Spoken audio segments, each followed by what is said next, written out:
Hi guys, hi, how's it going? How you doing today? Hopefully today finds you well. Today we are doing the next review in my palette roulette series in which I review a palette that is in my collection that might be also in your collection. It's not necessarily about the brand new, biggest, brightest thing on the market, but it is about getting some use out of the stuff that we accumulate in this space.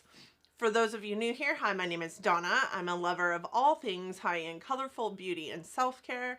I also work in the beauty industry as a services district leader. I get a lot of education and I like to bring you that education. So I do a lot of reviews here on my channel. I also do some hauls.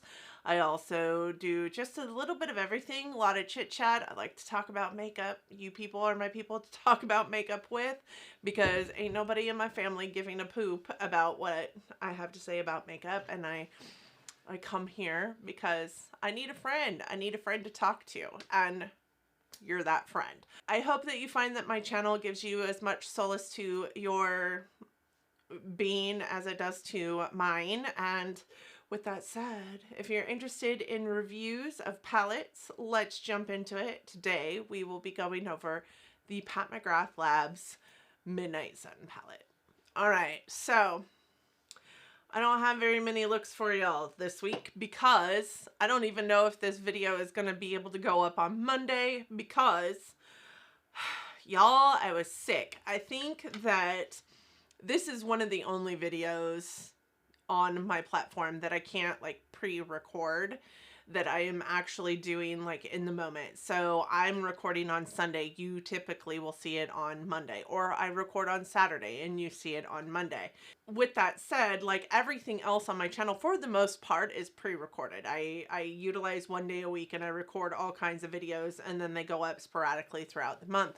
So that hopefully you're not seeing me in the same outfit back to back to back to back, but also so that I can stay on top of it. I do have a 40+ hour per week job that takes me out of town most weeks, 3 days a week. So I don't have time. Last week when I pulled this palette, I was like, and I'm going out of town, so I should get a lot of good looks out of this. I'm going to keep it in its box because I don't want it to get broken, blah, blah, blah, blah, blah. I got sick. I was so sick, you guys. And I had a COVID test. It came out negative and I had no indication that it was going to be positive, but you know, these days that's the first thing that they test for.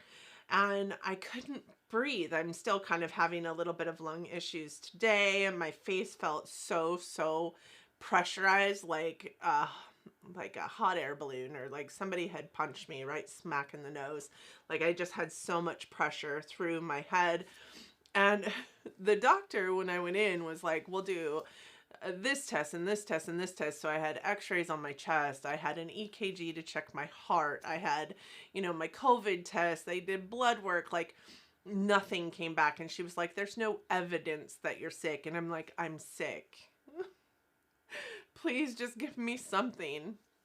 And she goes, but there's no evidence. And I'm like, but I'm sick. Like I would not be in here seeking antibiotics. If I was a drug seeker, antibiotics would not be my drug of choice. I don't think it's anybody's drug of choice. I want something to make me feel better. Please give me something to make me feel better. Long story short, I didn't go out of town. I didn't use this. The first day I really felt like putting any kind of makeup on my face was Friday, 2 days ago.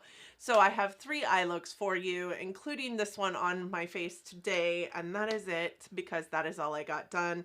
So there's that. Today we are reviewing the Pat McGrath Labs Mothership 6 palette. This is the Midnight Sun palette, and it comes in this beautiful lacquer box. There's a lot of girth to it, a lot of heaviness, and like I firmly believe that this is a good portion of the reason for the price point on Pat McGrath palettes. All of her 10-pan palettes come in this fashion with this beautiful hard lacquer box that's kind of sharp on the edges, has a really beautiful beveling, has a gold plated backstrap and backstrap. Is that even the thing? A gold plated backing, and on the gold plated backing it just has the Pat McGrath logo stamped into it. It says Pat McGrath Labs Mothership. Use without caution. Shade throwing and eye ecstasy may result with prolonged use. It has the copyright for the year, and it does have a nice sticker attached to it that tells you what Pat McGrath Mothership palette you have in your hot little hands. However, it doesn't say like Pat McGrath 6 Midnight Sun. It says Pat McGrath 6. I am grateful for this sticker on here because I do have a couple of her other ones. The Utopian Dream also has a sticker on it, but my Sublime palette does not. I couldn't tell you what Mothership palette that one was in my collection because I have no idea. With that said, all of her Mothership palettes come in this packaging. This is a beautiful outer carton. It has this beautiful like blue periwinkle tinted like person with gold eyes, a wonderful like bee down here, this beautiful like red lip color with another bee, and all this gorgeous sparkle headdress thing going on. I do think that the fact that you have to unwind these is a little bit pretentious in my own mind, but then you open it up and it has a card in here that has the shade names on the card. I spoke about these cards before in previous palette roulette videos. I don't necessarily think that these are amazing. I do like that it's a hard card, that it's a really healthy, girthy, like cardstock card, but I don't love that if you wanted to carry it around with you, you would also have to carry the packaging for the palette in and of itself because these cards do not fit into the palette. I have said in the past that I wish that Pat McGrath would do still something like this, but maybe make it smaller so that it does fit into the palette, so that if you don't want to carry it around in the carton, you don't have to, and you could still know the shade names. For some people, knowing the shade names isn't a problem. For this beauty space, it becomes a problem because the shade names aren't on the packaging. This is what the packaging looks like. Again, I do love the black lacquer box, but as you can see, my fingerprints are all over this box. It shows fingerprints so bad. And then when you open it up, it does have a really beautiful beveled mirror. I'm not trying to blind you. And then it has these shades. I do love that this stands up on its own, so if you need to use it as a vanity, so to speak, because you're out of town, you absolutely can. But I also just love the shadows in this palette. This color story is, I think, by far the best, besides maybe the Decadent Rose or whatever one that is, because it's got a really beautiful, like, neutral mindset when it comes to the color story. That really opens it up for people that want this to be their one and done palette, because a lot of people that have one and done palettes need a neutral mindset to the palette with some pops of color in order to make it work for them.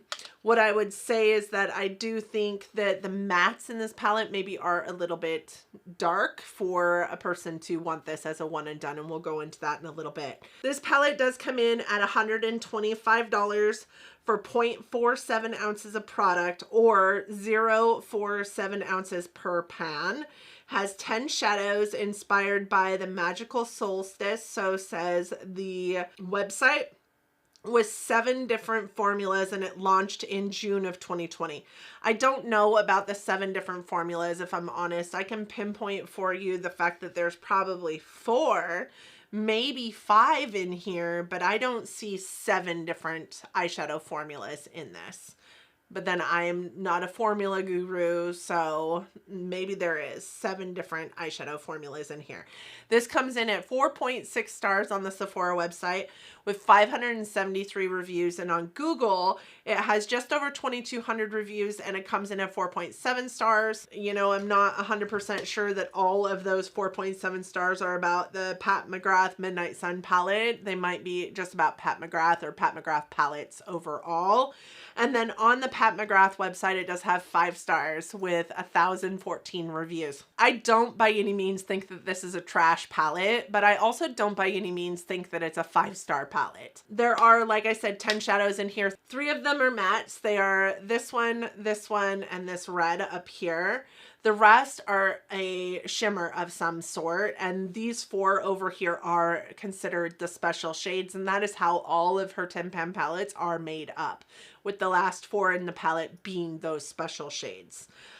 Things that I love about this palette, the wear time, you guys. The wear time was 10 plus hours. I even wore this palette 2 days in a row because I felt good enough to put makeup on my face around 10 p.m. on Thursday, and I wore that makeup all throughout Friday as well. So it lasted while I slept. It lasted a good 24 hours on my face without me even batting an eye on needing to put an extra dose of whatever I had on my eyelid space on my eyelids. So this palette, the longevity is crazy sauce. They also performed really great with or without a primer. I didn't find that there was any kind of inconsistencies with how they performed on a dry eye versus a primed eye.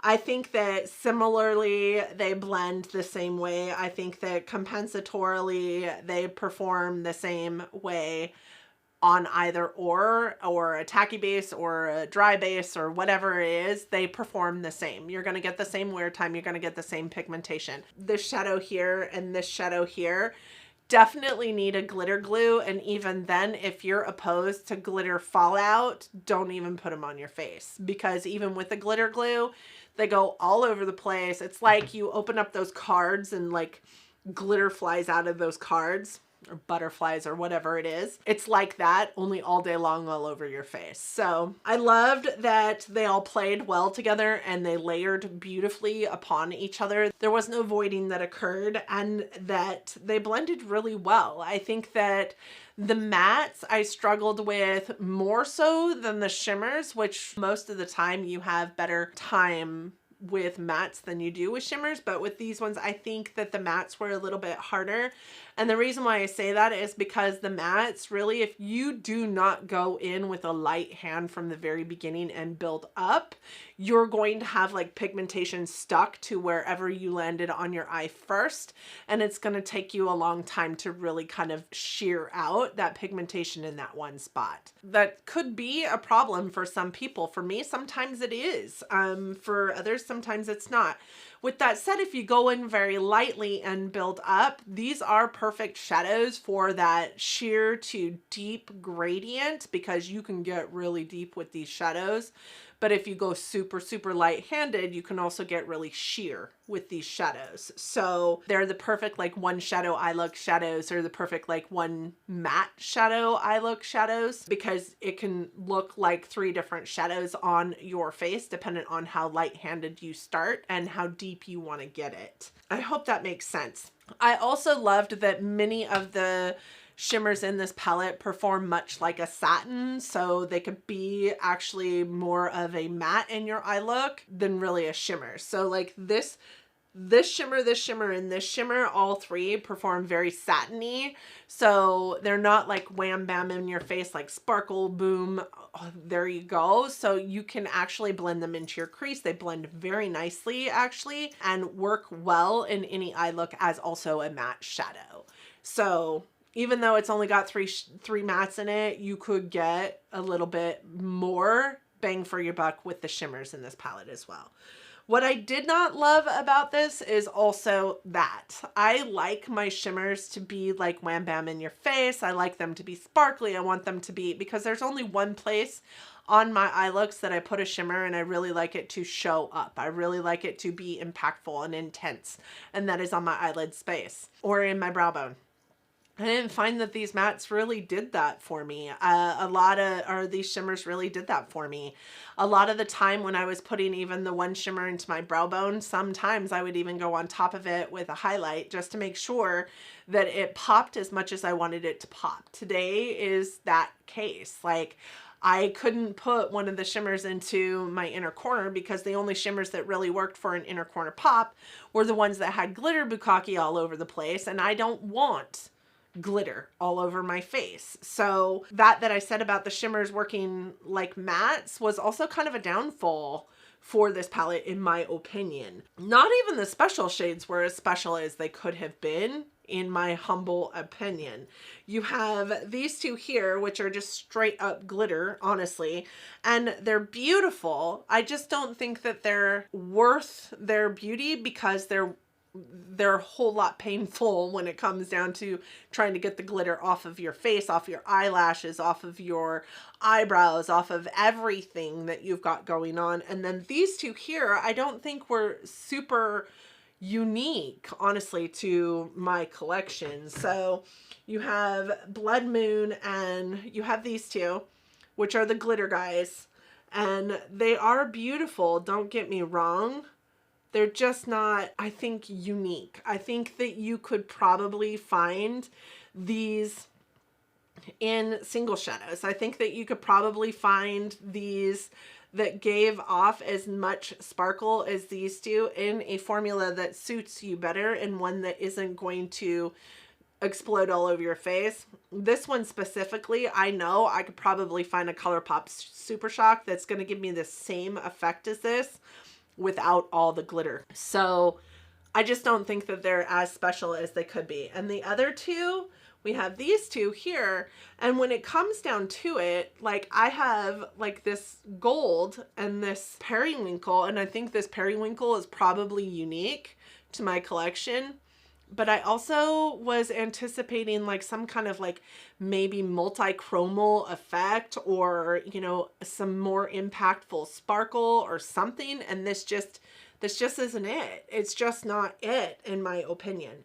So even the special shades in this palette didn't really wow me in the way that I thought that they were going to wow me. So that would be an opportunity for me. Again, the fallout, it's insane. Like, it's insane. If you're okay with glitter being all over your face, cool beans. It's not a deal breaker for me, except for when it comes to like glitter, in my opinion. I also feel like there's nothing really special, honestly, about the palette in and of itself for the cost of the palette. So with that said, like I feel like I could get this same color story out of a ColourPop palette.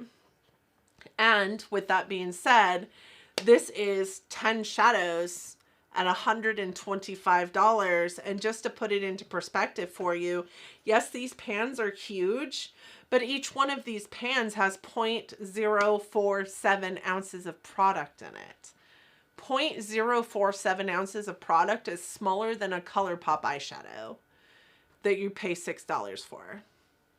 I'm not saying that these aren't any better than a ColourPop shadow, but I can guarantee you these mattes are no different really than a ColourPop shadow, except for that you can put them on their intense pigmentation and they stay intense pigmentation. You don't have to build them up like you have to build up a ColourPop eyeshadow, but you do have to build them up if you want any kind of like gradient to your eye look. So there's that. I just don't see the cost value unless it is only because of the palette structure.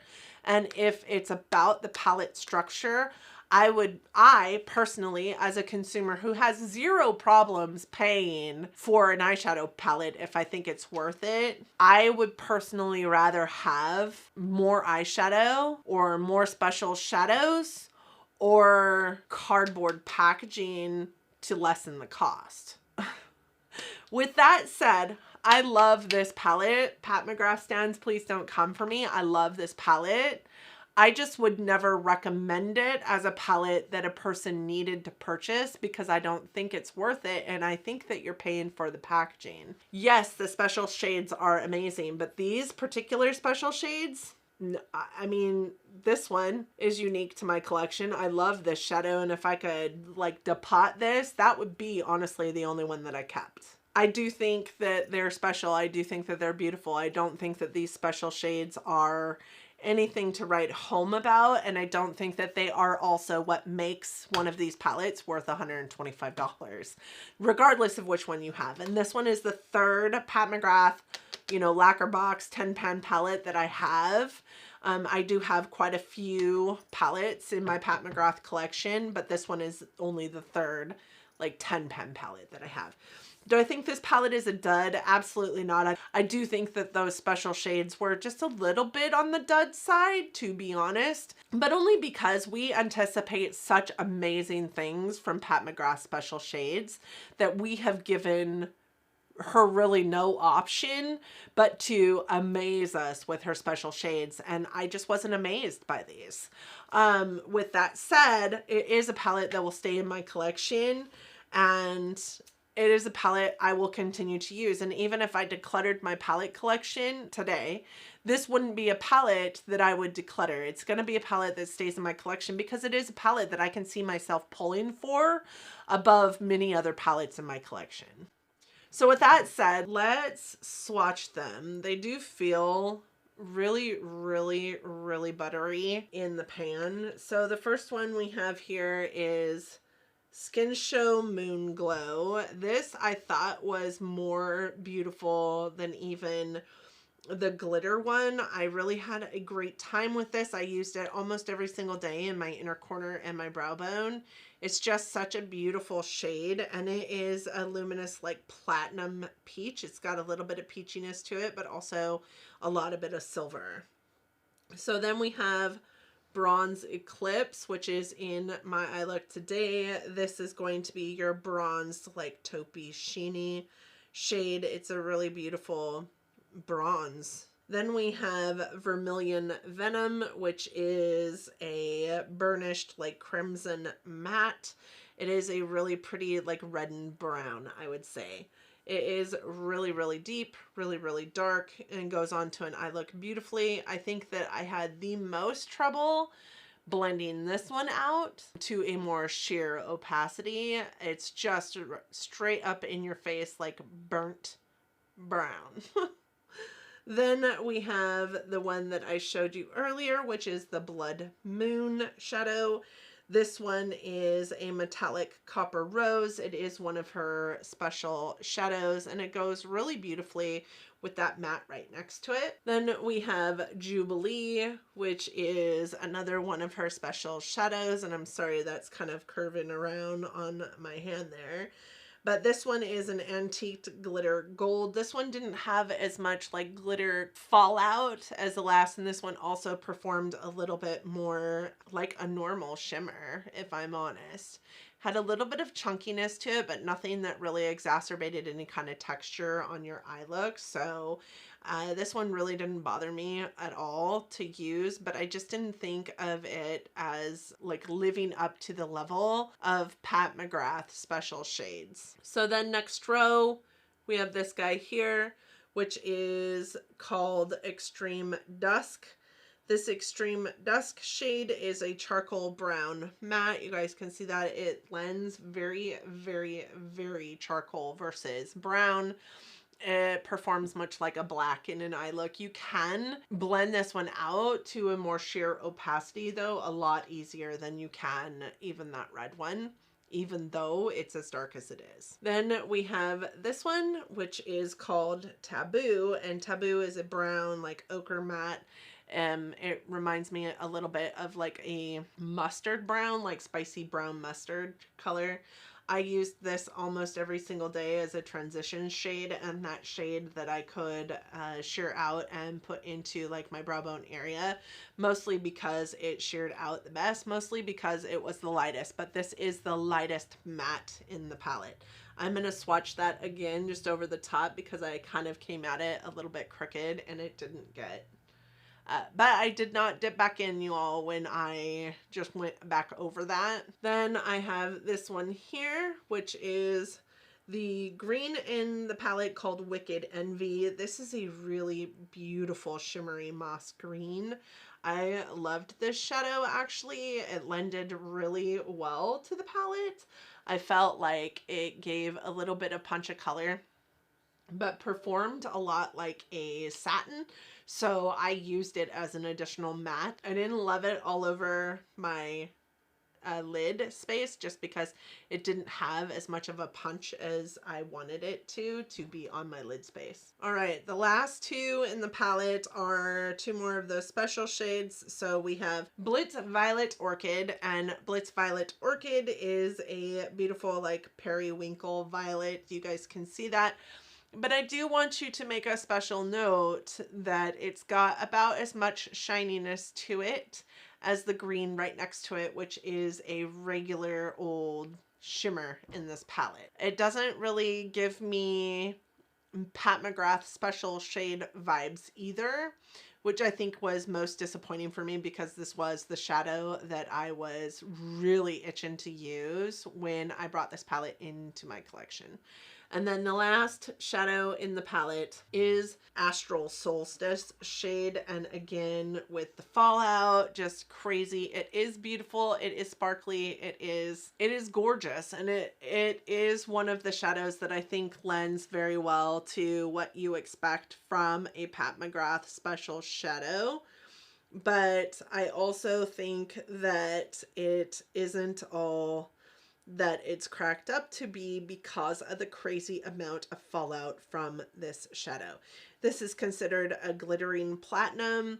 I love that it's got a little bit of this wet look, but like just like swatching it next to the other one in the palette, the only difference between those two shadows is that one is shinier than the other.